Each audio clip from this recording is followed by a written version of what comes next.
The secret of the emerald flower, a legendary tiara that captivated royal hearts. In the spring of 2023, just outside Madrid, a storybook event unfolded, the wedding of Prince Cecil von Croy and Victoria Matossian y Marquez. The ceremony, held in the historic San Pedro Apostol Church, followed by a grand banquet at the Duke of Albuquerque's estate, was a display of aristocratic elegance. Yet, one dazzling detail stole the spotlight: the tiara poetically named Emerald Flower. But this is no ordinary piece of jewelry. It's a historical relic woven from gold, gemstones, and legend. Crafted by the renowned House Anserina, the tiara once adorned the head of Queen Isabella II of Spain. After her death in 1904, the royal jewels were divided, and from 7 emerald and diamond brooches, something greater was born. A floral tiara with a central blossom that rises above the rest, radiating timeless grace. The tiara passed into the hands of Queen Maria Cristina, and later to her daughter, Infanta Maria Teresa. The young princess wore it proudly to royal christenings and court events until her life was tragically cut short. But the tiara lived on, passed to her son, José Eugenio, and then to his stylish wife, Doña Marisol. In the 1950s, the tiara made several grand reappearances: at debutante balls, at the engagement of future King Juan Carlos and Princess Sofia. And in 1963, a surprising twist: the tiara was worn not to a celebration, but to a convent. Countess Maria Teresa Zamoyska wore it as she took her vows as a Carmelite nun, dressed in white with a train, flowers, rosary beads, and that very tiara. A farewell to worldly life wrapped in royal splendor. Then came the weddings. In 1992, Doña Sonia Marquesi de Baviera wore the tiara. In 1995, her sister Doña Mirta did the same, and in 2023, the tradition continued. Young Sol Matossian y Marquez, heir to an ancient family line, said "I do" under the glint of that very same emerald flower. But the true highlight: the wedding of Victoria Matossian y Marquez. When she stepped out wearing the emerald flower tiara, the guests fell silent. The emerald seemed to echo the greenery of the Soto Mozanark estate. It wasn't just beautiful, it was symbolic, a moment in which past and present merged, a living reminder that some objects carry more than sparkle. They carry memory, emotion, and legacy. The emerald flower is not merely a royal jewel, it's a living chronicle, a witness to changing times, a symbol of continuity and taste. It doesn't just shine, it speaks. And with every appearance in public, its voice grows louder. When little Elizabeth Bowes Lyon was still just a child, a fortune teller made a curious prediction: she would one day wear a crown. Though her story wasn't exactly a rags-to-riches tale, that prophecy must have seemed far-fetched, even to the daughter of Lord Glamis and Cecilia Cavendish Bentinck. Elizabeth came from privilege. Her childhood was filled with grand homes, elegant dresses, and everything money could buy. So, when she married Prince Albert, the second son of King George V and Queen Mary, royal customs and palace protocol weren't a shock. In fact, she fit right in. She had the poise, the charm, and, perhaps most importantly, the eye for exquisite jewelry. Many of the British royal family's most iconic jewels would come to belong to her. But for Elizabeth, their value wasn't just in carats and craftsmanship, it was in the memories, especially those tied to her beloved Bertie, King George VI. Between 1923 and 1925, on birthdays and Christmases, the Duke of York gifted his young bride a set of Cartier bracelets, all in the bold, geometric style of Art Deco. 2 were entirely paved with diamonds. The remaining 3 each featured their own character, set with baguette-cut rubies, emeralds, and sapphires. By the end of 1925, Elizabeth had a complete set. In portraits from the mid-1920s, you can spot her wearing the lotus flower or Strathmore rose tiaras, a stunning pearl necklace, and, glinting on her wrist, those cherished gifts from Bertie. Elizabeth loved to experiment with her jewels.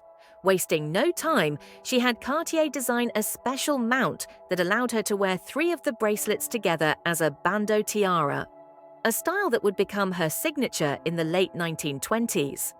The diamond bandeau accompanied her to many public events before Bertie unexpectedly became king. Notably, she wore it to the 1933 premiere of the ballet Camargo at Covent Garden, and later that year to a Red Cross gala, paired with her famous sapphire brooch.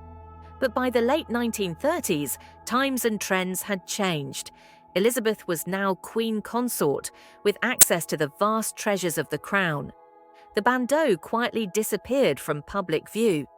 Yet the bracelets lived on, often seen accompanying Queen Mary's fringe tiara in early royal portraits of the new queen. In the 1970s, the Queen Mother passed the beloved Cartier bracelets to her daughter, Queen Elizabeth II. The future monarch made good use of them, mixing and matching the pieces for decades. In 1983, the Queen even lent one of the diamond bracelets to her daughter-in-law, Princess Diana, for her first tour of Australia. Diana paired it with the Spencer tiara and Qatari pearl earrings, creating a truly iconic royal look. Right up to her final years, Queen Elizabeth II continued to wear the legacy of her mother. At her 92nd birthday concert in 2018, one of the diamond bracelets sparkled on her wrist. In 2019, at a diplomatic reception, she paired the emerald-accented bracelet with the Vladimir tiara and the Brevel emerald necklace. Since the Queen's passing, the sentimental Cartier set has not been seen in public. Perhaps for now, it waits quietly in the royal vaults, its next chapter yet to be written. Heirlooms aren't just objects, they are time travelers. They carry echoes of laughter, celebration, and silent resilience from one generation to the next. Among these precious artifacts, the Devonshire Honeysuckle Tiara stands as a dazzling witness to history, elegance, and family tradition. When Deborah Mitford, the youngest of the iconic Mitford sisters, married the 12th Duke of Devonshire, she brought a vibrant energy to Chatsworth House, turning it into a cultural hub. One of the most captivating jewels in her possession was the Honeysuckle Tiara, a transformable masterpiece. Crafted around 1865 for Lady Louise Cavendish on her wedding day, the tiara features 7 detachable honeysuckle-shaped elements set in gold and silver, glittering with diamonds of various cuts and sizes. It's no ordinary tiara. It can be worn as a necklace, hair ornament, or even disassembled into brooches. A true piece of convertible art. It wasn't publicly seen until the early 20th century, when the future 9th Duchess of Devonshire wore it during a royal visit by King Edward VII and Queen Alexandra in 1901. A decade later, at the coronation of King George V, the Duchess served as Mistress of the Robes to Queen Mary and wore the tiara not as a showpiece, but as a personal talisman, alongside a Devonshire diamond necklace and earrings. Over the years, each duchess left her mark on the tiara. Some added diamond earrings between the honeysuckle motifs, others preferred it as a necklace. The tiara graced state visits, royal galas, and, most sentimentally, weddings. In 1995, Lady Selina Cavendish wore it on her wedding day. And in 2001, Deborah Devonshire showcased the honeysuckle brooches at a diamond wedding anniversary celebration, not just for her and the Duke, but for couples across Derbyshire who had shared 60 years together. The tiara's cultural journey extended to exhibitions too. It featured in House Style 5 Centuries of Fashion at Chatsworth in 2017 and later appeared at Sotheby's auctions in both New York and London. It has become more than an heirloom, it's a work of art. The honeysuckle tiara is delicate yet powerful, adaptable yet iconic. It tells a story not just of jewels, but of generations of women who carried it with grace. On March 28th of this year, we marked 60 years since the passing of Princess Mary, the royal princess and Countess of Herwood. The only daughter of King George V and Queen Mary, she was a woman of grace, duty and legacy, married into one of Britain's noble families. Among her cherished possessions was a breathtaking piece of jewelry, the Herwood Diamond Scroll Tiara. And today, I invite you to join me in admiring this dazzling masterpiece. When Mary married Viscount Lascelles in 1922, who would later become the 6th Earl of Herwood, she received several opulent wedding gifts. Among them was the exquisite tiara crafted by Garrard, incorporating ancient gemstones from the Clanricarde treasure, a collection long hidden away in a bank vault, rediscovered quite by chance. These jewels once belonged to the Viscount's eccentric great-uncle, the last Marquis of Clanricarde. Not long after her wedding, Princess Mary paired the tiara with a sapphire and diamond brooch and Queen Victoria's magnificent sapphire necklace. She completed the ensemble with a rare Russian sapphire corsage for a grand diploma ceremony at Buckingham Palace in 1922, where iconic portraits were taken. Over the years, the Herwood Diamond Scroll Tiara became one of Mary's signature pieces. She often combined it with other Clanricarde jewels for official events, including the 1939 state visit from France. At her brother George VI's coronation in 1937, and later at her niece Queen Elizabeth II's coronation in 1953, the tiara made yet another glittering appearance alongside Queen Victoria's sapphires. In 1953, the tiara graced Mary once more during a coronation gala at Covent Garden. The following year, she paired it with a regal emerald necklace during the Swedish state visit and again during Ethiopia's visit to Britain. In 1956, she wore its sapphire version at a grand banquet hosted by the British Army at the Royal Hospital, Chelsea, one of her last prominent public appearances. Even toward the end of her life, Princess Mary continued to don the Herwood tiara, notably in 1958 during Germany's state visit, in 1960 at another gala at Covent Garden, and again in 1963 during Belgium's official visit. After her passing in 1965, the Herwood Diamond Scroll Tiara was auctioned in 1970 for £9,500. The sapphire and diamond brooch sold for £10,500. Remarkably, the Russian sapphire corsage brooch fetched £28,000 in 1960, still during Mary's lifetime, while Queen Victoria's sapphire necklace was sold for £8,000. One of the few surviving treasures, Queen Victoria's sapphire tiara, recently resurfaced and is now proudly displayed at the Victoria and Albert Museum in London. Following Mary's death, her son George Lascelles became the 7th Earl of Herwood. Yet, the whereabouts of the tiara vanished into mystery. Collectors and royal historians have long tried to trace its fate, but in vain. This only added to its allure. Although the tiara has disappeared from public view, it continues to enchant through archived photographs and historical records. It remains a silent witness to a bygone era and to the remarkable woman who wore it. Interestingly, the rest of Princess Mary's jewelry met different fates.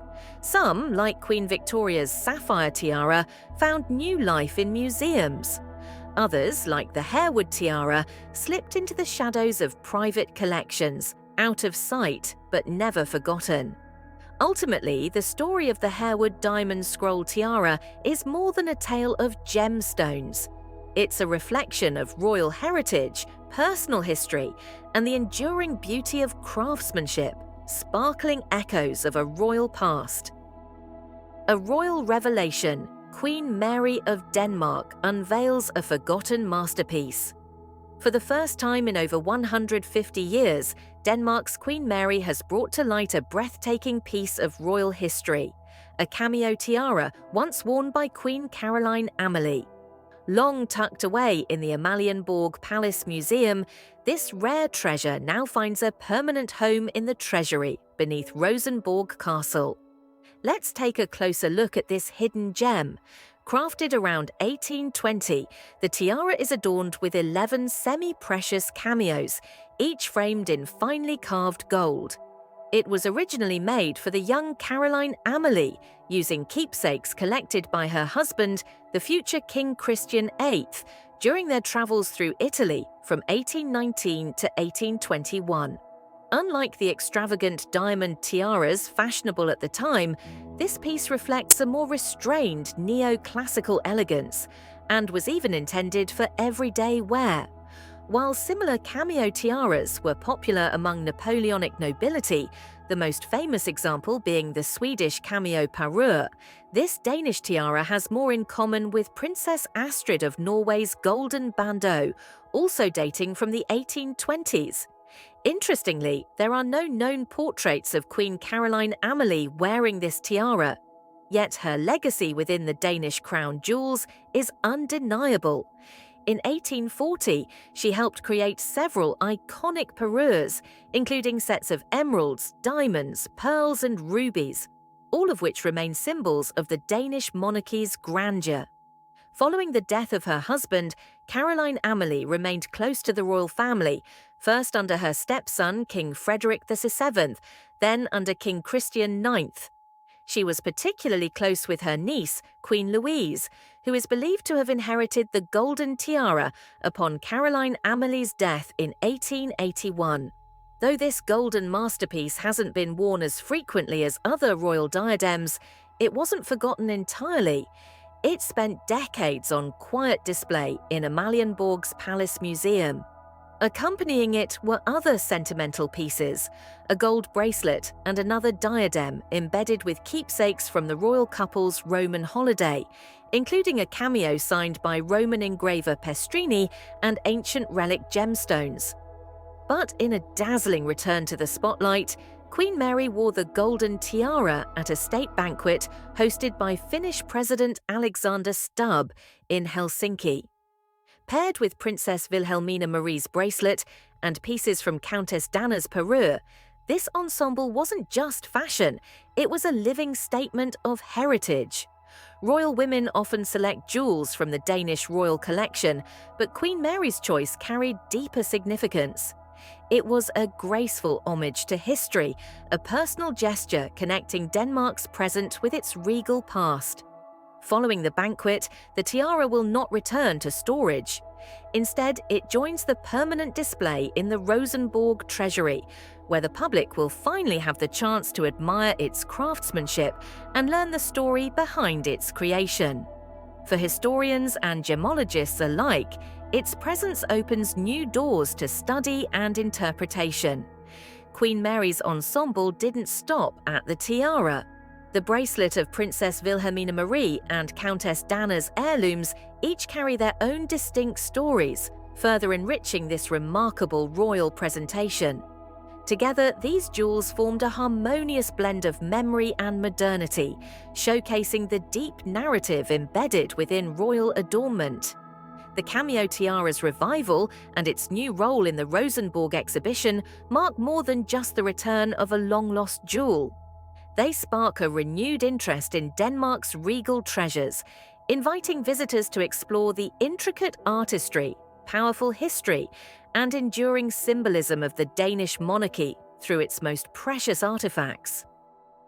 The sparkle of legacy, the Guinness Diamond Tiara. On March 8th of this year, we quietly marked the 30th anniversary of the passing of Lady Bridget Guinness, better known as Princess Friedrich of Prussia, who died in 1995. Born into the legendary Guinness family, whose name became synonymous with brewing, banking, politics, and diplomacy, Lady Bridget was one of 5 children of the 2nd Earl of Eve and Lady Gwendolen Onslow.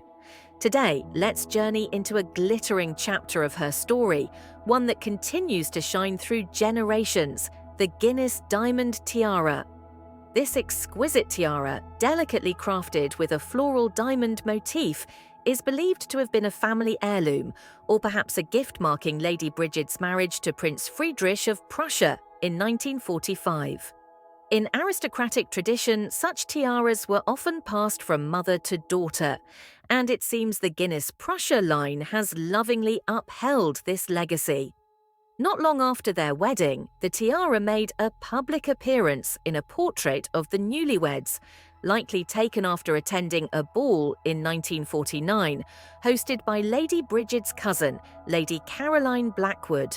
The tiara would later be seen gracing Lady Bridget's head during the coronation celebrations of Queen Elizabeth II at Westminster Abbey in 1953, and again in 1962 at the gala for Queen Juliana of the Netherlands' Silver Jubilee. This tiara has become more than jewelry, it's a beacon of family tradition. In 1980, the Honourable Victoria Lucinda Mancroft wore it at her wedding to Prince Frederick Nicholas, the eldest son of Bridget and Friedrich. It has likely adorned other daughters and granddaughters of the family, except Princess Antonia, who chose the Wellington tiara for her ceremony. Following Lady Bridget's passing, the tiara became a shared family treasure. It reappeared in 2014, worn by Princess Florence von Preußen at her wedding to the Honourable James Tolemache. Just a month later, her cousin, Princess Tatiana von Preußen, wore it for her own wedding to Philip Womack. And the sparkle continued. In 2016, Lady Charlotte Santo Domingo wore the tiara at a Colombian state banquet at Buckingham Palace, complemented by dramatic diamond tassel earrings once belonging to the Wellingtons. In May 2021, Matilda Tilly Noel Johnson wore it to marry Prince Frederick Nicholas Stormont, Fritzi von Preußen.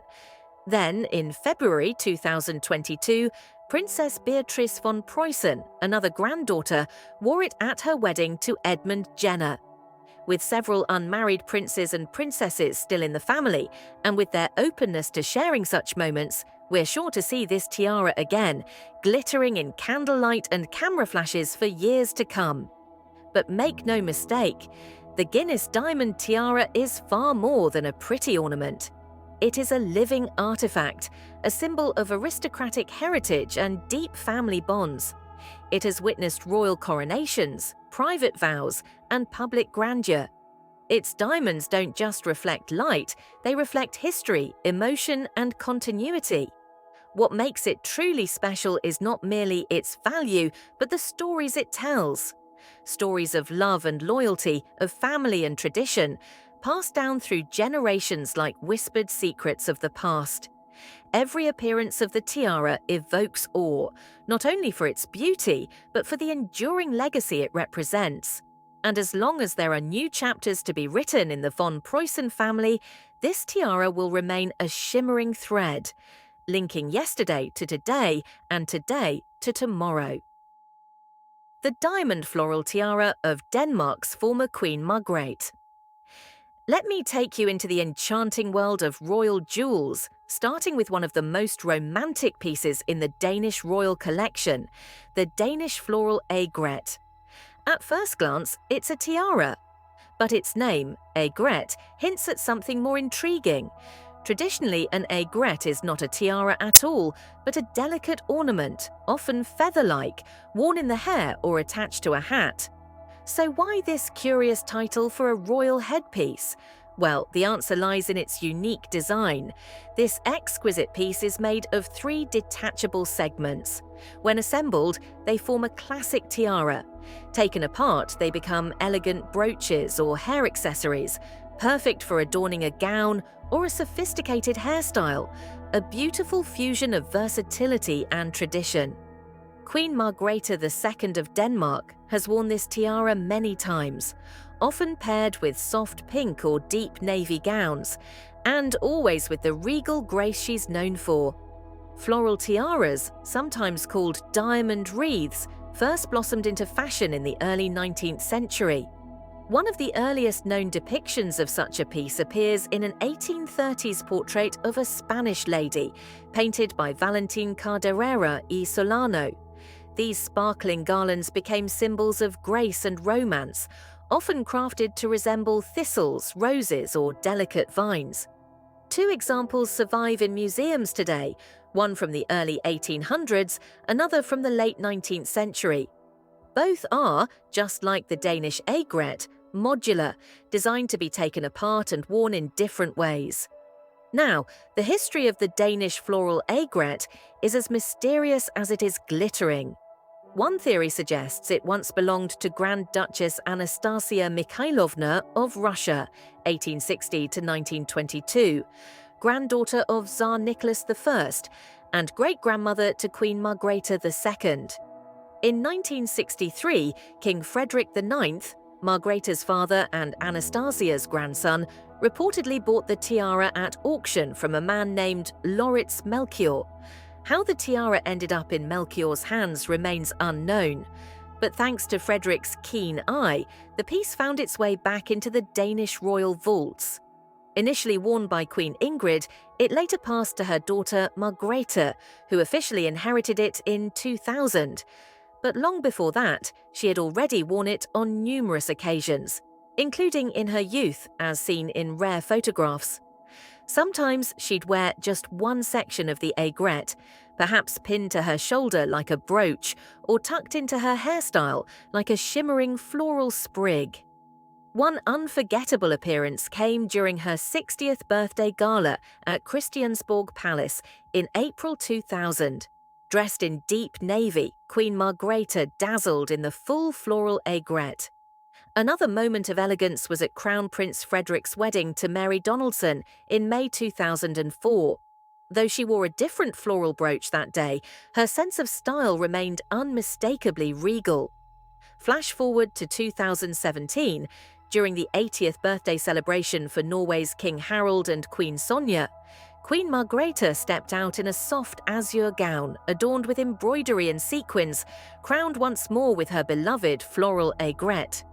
The look echoed the elegance of the Belle Epoque. And on September 10, 2022, she marked 50 years on the throne with a joyful celebration and a brilliantly bold ensemble, proving once again that her tiara is as timeless as the Queen herself. When Princess Eugenie walked down the aisle in 2018, all eyes were on her. And not just because she's 12th in line to the British throne. Her wedding dress, a custom creation by Peter Pilotto and Christopher DeVos, was a masterpiece of modern royal elegance. But the true showstopper? A breathtaking tiara glinting with emeralds, the legendary Brevel Emerald Cockushnik. This wasn't just a pretty headpiece. Created in 1919 by the esteemed House of Boucheron, the tiara was originally commissioned by Margaret Brevel, a well-known society hostess and friend of the royal family. Crafted in platinum and studded with rose-cut diamonds, the tiara is crowned with a colossal central emerald, an astonishing 93.7 carats, flanked by 6 more gleaming green stones. It's a crown jewel that demands attention. What makes this tiara truly special, though, is its design. Inspired by the Cockushnik, a traditional Russian headdress worn by imperial court ladies, the piece blends Western luxury with Eastern opulence. The silhouette evokes old-world grandeur, bringing a touch of Slavic nobility to the British crown jewels. Interestingly, Margaret Brevel only wore the tiara once, to a concert at the Austrian Embassy in London in 1937, pairing it with matching emerald earrings and a necklace for a look that was as lavish as it was unforgettable. Upon her death in 1942, Brevel bequeathed her entire jewelry collection to Queen Elizabeth, the Queen Mother. The tiara quietly joined the royal vaults, unseen by the public for decades, until jewelry historian Vincent Malin rediscovered its image buried deep within the Boucheron archives. His research revived interest in the forgotten masterpiece and helped reintroduce it to the world stage. Fast forward to October 12, 2018, Princess Eugenie steps out of a vintage 1977 Rolls-Royce Phantom Cirque and stuns the world with her wedding ensemble. Her sleek dress, open back design, and elegant tiara formed a look that was both timeless and fresh. Complementing the tiara were a pair of emerald and diamond drop earrings, a wedding gift from her now husband, Jack Brooksbank. The harmony between the jewels made for a picture-perfect royal moment. After the wedding, the tiara and other accessories were displayed at Windsor Castle in the spring of 2019, giving the public a rare glimpse into the private splendor of royal adornment. Since then, the emerald tiara has remained hidden from public view, resting in the royal collection, waiting perhaps for its next grand appearance. But Eugenie's choice of the Brevel tiara wasn't just a fashion statement, it was a tribute to royal legacy and family history. Emeralds, after all, have long been associated with renewal, love, and hope, fitting sentiments for a wedding day. And by reviving a jewel worn only once in the past century, Eugenie subtly signaled a blend of respect for heritage and a bold, modern sensibility.